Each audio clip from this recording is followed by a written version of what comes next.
What's a big family secret that you know? Viewers Edition. Story 1. When I was a kid, I was really scared of all adult males. I wasn't abused to my knowledge, but I just always felt uneasy about meeting adult males even if they were family. One exception was my grandpa. I was scared at first, but he was really patient with me and would give me toys and chicken nuggets so I would be more comfortable with him. Around my grandpa's house, there were guns and knives displayed on the walls, but as a kid, they just seemed like decorations to me. I thought it was normal for men to collect old weapons as a hobby, so I never really asked about it. My dad was in the army, so I assumed my grandpa probably was too back in his day. I grew up really timid, and it was normal for me to be bullied by girls in school, but I learned to deal with it properly as I got older. However, when I was in college, it was the first time I rejected a boy because I felt his intentions weren't genuine. I told him I was looking for a serious relationship and I think he and I should just stay friends, and he got really upset with me. Apparently he had already gone around telling people I was his, so it would be embarrassing if people found out I rejected him. So he spread rumors that I was an S who slept with him and all his friends, when in fact I was a virgin, lol. I was shy to even reveal that just to clear my name, because in college I heard that was embarrassing to most people at my age, so I just kept quiet. When he realized the rumors weren't getting to me, he and his friends stepped it up a notch. He knew I stopped by the chapel or library after school before going home, so they would wait for me to come out, then harass me, calling me names, making inappropriate jokes, and pushing me to the ground. I've been bullied before by girls, but this was just on a whole different level. It got so bad that I finally opened up to my parents about it because I didn't know how to handle this kind of bullying, and they told me I needed to tell campus authorities, and I did, but nothing happened. So I just kind of accepted this was going to be my life until graduation. I only had 3 months left of uni, and this had been going on for half a year. One day, a couple of those guys stopped going to uni for a while. When they finally came back, they were covered in injuries, beaten black and blue from head to toe. They stopped bullying me. Heck, they wouldn't even look in my direction anymore, and I thought they must have peed off the wrong person and got caught in a brawl that left them reflecting on their attitudes, so they finally changed. My last 3 months of uni were finally peaceful. No one calling me an S in the hallway or trying to harass me after school when I went to church. I really thanked God because I had been going to chapel so often to pray for strength to deal with all this drama and balance doing well in my exams because I wanted to apply for med school. I needed a scholarship because I didn't want to burden my parents with the expenses. And suddenly the problems all went away. I graduated, and we all went to my grandpa's house to celebrate during dinner. My grandpa and I had a moment alone when he congratulated me for graduating and being accepted into med school. He also mentioned, "You persevered through a lot this year, but I wish you asked for help sooner." I honestly thought he was talking about studying. On the ride home, my parents revealed that my grandpa was a paid killer back in his day. This was a long time ago in Asia, so it was very cheap to have someone offed before. He still had connections with some shady people, and he paid them to have those guys beaten up when he heard from my parents what they had been doing to me. I honestly felt really bad when I heard the truth. I never intended for them to get hurt, and all I wanted was for them to leave me alone. I don't complain about anyone anymore to my parents, and never to my grandpa. I know he did it out of love, but I just don't want him to have someone get hurt again. That's all I wanted to share. I only told my best friend the truth about how all the bullying finally stopped because I honestly didn't think anyone would believe me or they would be scared of me. Thankfully, she took it well. Ooh, I'd figured out where that was going somewhat early on. And yeah, no, I'm kind of with you. I'm happy that the bullying stopped because you absolutely didn't believe that, but that is kind of a scary thing for someone to do, especially without asking for your permission, which clearly you would never have given. I'm on record here saying that I typically like violence avoided unless it's, absolutely necessary or for defense, but it's a weird nuanced thing. And even though it got results here, I am sorry to hear that results had to be gotten in that way. Yeah, I imagine that kind of hangs over your head a little bit and you don't feel great about it, so. Oh, hey, just realized I should come back and saying, even if it is hanging over your head and weighing on you, it shouldn't be. It is not your fault at all. I just wanted to make sure I also included that because I realized it kind of sounded like I was putting blame on you. Absolutely not. Story 2. My dad is the definition of good, humble, and shy person, and he always shares different stories with me. One day, while we were on a walk, he casually told me his cousin, brother, and his friend, who were extremely tough, were arrested for some stealing or fraud once, and they were handcuffed together by one hand but managed to escape police and got on a train while hiding the cuffs with sleeves that were broken, separate with rocks or something. But then when the ticket checker came, they obviously didn't have the ticket, and this would easily end up with them getting caught as runaway criminals, so they threw the TC out of the moving train and they never got caught. At first I laughed, but then I realized my dad wasn't joking. He even said that the guy is still alive and we can meet him if we want. It's interesting to find out that a relative or relatives did something that criminal and that you can go and meet the person they threw out of a train. That's a lot. I found out one of my family members was a criminal. What do you call it? The embezzlement. Yeah.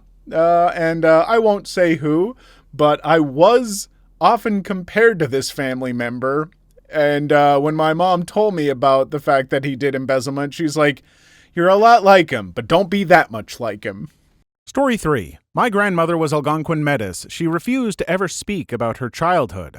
My uncle did some digging into our family history, and as a total history nerd, I dove into that pool headlong. As my grandmother got older and I dealt with the hard things in my family, my autism has led me to have a reduced emotional capacity, making hard decisions relatively easy to me. I found a few things out during the arrangements I was making when my grandfather died. My grandmother confided in me and gave me just enough information to dig deeper. With what I had, I shared it with my uncle. Together, we drove out to the small town my grandmother was from and spoke to the town historian. She's as big of a history nerd as us. We got lucky to find her. We saw where my grandmother had lived. We thought it was in disarray, but that's just how it had always been, according to the photos we found. Most of the windows didn't have glass, there were no front steps, but it was about a meter drop from the front door to the ground. The plumbing was all lead pipes, and 80% of the time the water didn't even flow. They didn't have a toilet, just a bucket and a rag for each family member. The floors were an assortment of boards. My uncle built houses and determined they were scraps from real homes. The local government and church would not allow my grandmother to learn about her indigenous roots. The Catholic school she attended regularly beat the students for asking questions. My grandmother spent most of her childhood without shoes and very few clothes, which were often dirty because there wasn't really any running water accessible to them. Almost all the non-native people in her town constantly abused and berated them for being Native American. So my grandmother refused her native heritage and spent as little time in the sun as was socially acceptable so that she wouldn't tan to her natural native bronze. She spent a fortune curling and dyeing her hair so that it didn't look native. We're from Canada. She died still believing her native heritage was a taint. I'm sorry to hear that your grandma felt that way, but yeah, unfortunately, in those days, there was still that kind of awful discrimination. Even these days, I still see some of it. But I hope that you can, hold on to that part of your heritage. And I hope that you've maybe been able to take the time to learn about it and embrace it in a way that, sadly, your grandma never got to. Story 4. I've actually found out a lot about my family and a branch of the family that I didn't even know about. One night my best friend and I were drinking and we started talking about our cousins. A lot of his first cousins are my second and third cousins. It's not surprising, being from small-town Texas and knowing how our families like to play Johnny Appleseed. But one scumbag that he and I are most directly related to was a pedo. He tried to get my best friend and myself at different points in his life. We were always too smart for it and made sure we were never alone with him. That bag of horse pee ended up dying of AIDS. Most of the family sees him as a martyr, but a few of us, especially the ones he did manage to touch, know him for the monster he really was. Story 5. My grandmother on my father's side passed away when I was 13. I was really close with her, and it took me a long time to move past my grief. Eventually, I encouraged my grandpa to put himself back out there because I only saw him on weekends and thought he would like the company. He had a nearly year-long relationship with one woman before breaking it off, then a few months later started dating the woman I now think of as my other grandma. As time went by, my other grandma became increasingly suspicious that my grandpa was being unfaithful. It all came to a head just after the ball dropped for New Year's 2021. He'd been seeing another woman behind my other grandma's back, and they had a very emotionally charged breakup. I help her pack up her things to move to a second house they'd recently purchased for the purpose of flipping it. She ended up having to live there. We did some digging and talked to some family friends we rarely spoke to, and it turns out that my grandpa had also cheated on my late grandmother with this same woman decades earlier. And the woman had been married at the time as well, and it continued for many, many years. All those years, I thought my grandpa was out working. Half the time, he was out cheating on my late grandma with this woman. My late grandma had had a drinking problem for as long as I could remember. I'm now convinced that she was constantly drinking because she knew what he was doing, but saw no way out and just put on a brave face for all of us. I'm no longer in contact with my grandpa, but I visit my other grandma regularly. Story 6. Found out recently that there is a family curse. My maternal grandfather was really close to an uncle of his when he was young. That uncle was also the one who named him, which may be part of why they were so close. When my grandparents had my uncle, my mother's younger brother, my grandfather begged my grandmother to name him after his uncle.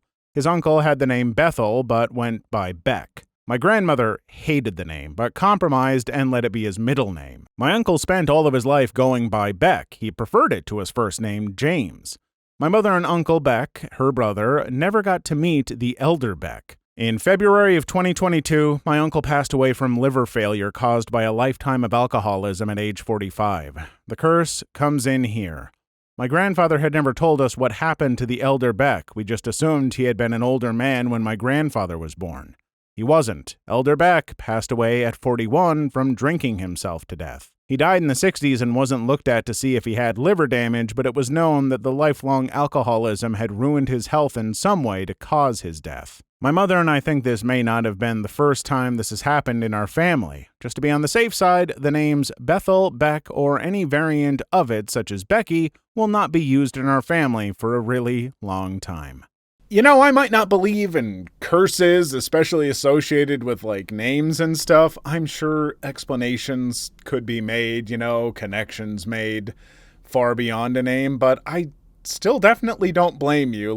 When you've got two people with the same name, unfortunately passing in similar ways, that name just, it's got kind of a bad taste to it at that point. So I understand, and I'm sorry.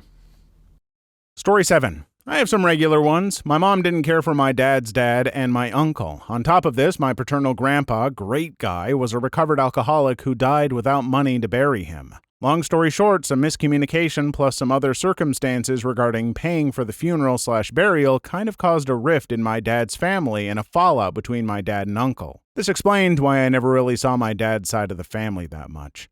However, after my mom died, not throwing shade on her, she wasn't trying to be cruel, the rift had mostly been repaired. At this point, I barely remember the fact that my dad and uncle had a fallout. You look at them interacting with each other and you would have no idea of past fallout.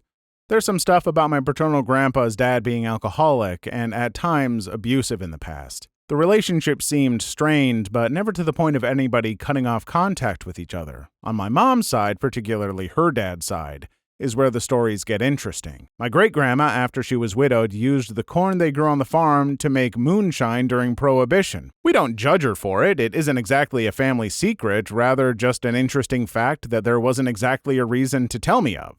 A brother of my grandpa was kind of racist, and it caused a stain between this uncle and one of my great-aunt's sons. I think that's more of a let the past die kind of thing than a family secret. The rest aren't family secrets, just things I found out when researching genealogy. My great-grandma's, born 1887, brother, born 1875, in Slovakia was an interesting guy. Interesting in probably a bad way. He had a falling out with the youngest brother, born 1895. After their parents died, the youngest lived with the older one. Probably didn't help that his older brother and his wife had multiple children dying in infancy. Anyway, his younger brother then moved to America. It sounded like the two brothers never reconciled nor kept in touch, however my great-grandma kept in touch with both of them. This older brother was named Carol. I married one of his first cousins. To be fair, their village is not exactly a large village. His oldest daughter that lived to adulthood might have fallen out with Carol because she moved to America and lived with her younger uncle for a bit. She married and had kids. There were problems with that side regarding alcoholism and womanizing that I don't necessarily have the full story on. Anyway, a couple years before this daughter leaves for America, they have a son. About 15 years later, they had a daughter named Mary. A couple years later, Carol's wife dies. Carol remarries, and this second wife is about the same age as his oldest daughter.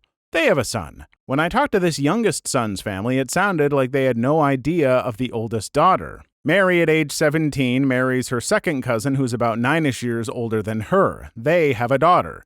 The communists come into power. Her husband refuses to join the party, and so communists start giving him trouble. One day, he speaks up for the rights of free farmers against the communist collectivization or something, so his farm is seized. Fearing for the safety of him and his family, they flee to Germany. I mean, actually flee. The reason they were able to successfully do so was because they fled during a guard shift change or something. They eventually settled in Canada. They would come down to America to visit, and vice versa. I think their daughter used to travel to Slovakia to teach English there. I talked to his daughter a couple months ago on the phone. Super exciting. I have some pictures of her, like her wedding picture and a picture of her when she and her mother visited my great-grandma here in America. It doesn't look like she has any physical deformities caused by inbreeding from her grandparents or parents, so that's good. I don't know if she knows her grandparents were first cousins or that her parents were second cousins. I'm not going to tell her that unless it somehow comes up. First, I'd like to say, I'm so happy that you shared this with us in the comments. I will say, my brain stopped being able to fully follow it. Like, there were so many people brought up, and I'm having trouble focusing on it all. But what I can see is that there's a lot going on in your family, and that's... at the very least, you've got an interesting family history to share with other folks and friends and stuff like that, and I hope you're doing well. Story 8. I had another aunt who died when my dad was in high school. No one intentionally hid it from me. It's just that my grandma didn't like talking about it, so the subject was never brought up at family dinners. Can't remember how I found out, but I was around 11 and discovered it by accident. I wasn't told. My parents assumed I already knew, so they never bothered to tell me. And I found out it was not even the worst part. My mother has the same name as my aunt, but my dad didn't think to tell her about that until about 5 minutes before she met my grandparents for the first time. It was literally, I have a dead sister, you and her have the same name, now let's go meet my parents who are still hurting and never talk about her. Story 9. I think my most interesting story has to be about my grandfather. About 4 years after he died, my mom had finally told me why I had never met his side of the family. Turns out that not only were they up in New York, I live in Florida, but they were absolute a-holes. They told him one of my older relatives died through a late text and didn't even mention one of my great-great-uncles losing 2 fingers to a wood chopper. But the worst part has to be about my great-uncle. Apparently, when my grandpa was about 9, he and his older brother were playing on the road in front of their house. Some drunk idiot drove straight down the road and hit my uncle so hard it sent him flying. Pretty sure it was a fatal hit and run. For the rest of his life, his entire family hated him, to the point his own mother told him that she wished he was the one who got hit. My great-uncle's name was Tom. This October will be 7 years since he died on the table. I believe it was heart problems. The thing that makes it all the worse is that just 4 days after my grandmother's stage 4 colon cancer finally took its course.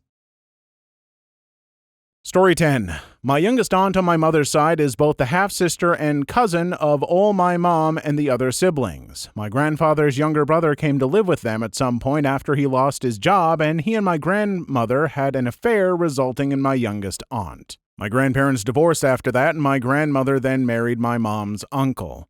My real grandfather passed away before I was born. This explained why my mother always called the man I thought was my grandfather uncle instead. Also, 2 separate uncles, both ex-husbands of 2 different aunts. S abused my mother when she was a teenager, and my grandmother covered it up without ever telling either aunt about it because being divorced got her so much abuse in our little Catholic town that she didn't want her daughters going through that. Both aunts still ended up getting divorced later anyway because their husbands were complete scum, but my mother never got justice.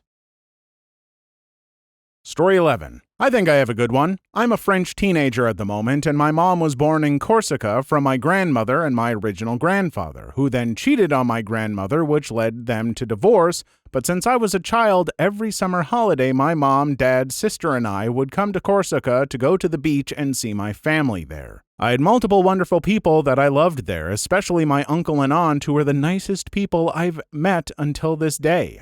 Once we were at their house and we were talking about how it was weird that my mother's uncle, her dad's brother, and therefore my great-uncle, left when she was 11. She was 41 at the time of the discussion. Then my uncle looked at my aunt and asked her if it was okay to tell them now. She nodded, and he explained to us that this part of the family worked since a long time for the Corsica Mafia, which is known to be related to the Italian one. And that one day, him and other mafia members, he robbed various gems, including diamonds, rubies, etc., from a jewelry store controlled by another independent organization. They succeeded, but 3 days after the robbery, he got shot in front of his house, and they never found out who it was. The other thieves got the same treatment.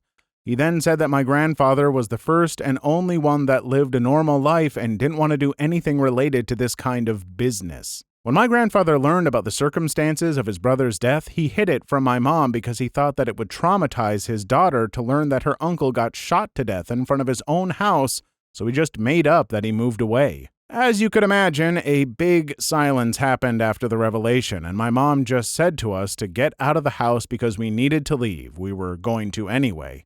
It was shocking, and I was a bit scared because she looked really affected. She didn't talk at all that night, but she turned out just fine and was normal the days after.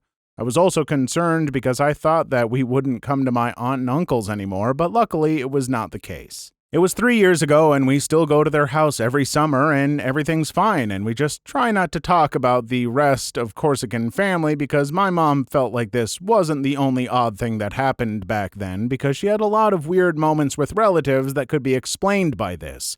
But this definitely did not interest her at all. Man, finding out that part of your family is connected to the mafia, Corsican mafia, but still, that definitely seems like something. And I wouldn't know anything about having a certain older relative with connections to criminal organizations like that in America, and perhaps had a mom who said, yeah, that's why we're maybe not so close with that relative, because I don't want you to potentially possibly ever get remotely involved with that. But I wouldn't know anything of what that's like. Story 12. Something I know that really wasn't a secret is that I had ADHD and autism. The thing is, my mom and dad, basically my parents and older siblings, all knew it, and the signs were showing around kindergarten, first grade, so my mom and dad got me tested, and that's how they found out. I had to take Concerta, and I had literally no clue why, and I hated taking it when I was younger because I chewed on it at one point. The only reason I know this is because when I was 12, my sister broke down crying, the reason being unknown to me, and it was during that moment with me trying to comfort her that she told me I have autism and ADHD and my parents never told me. I wasn't disbelieving and kind of heartbroken because I would have rather known that when I was in elementary school.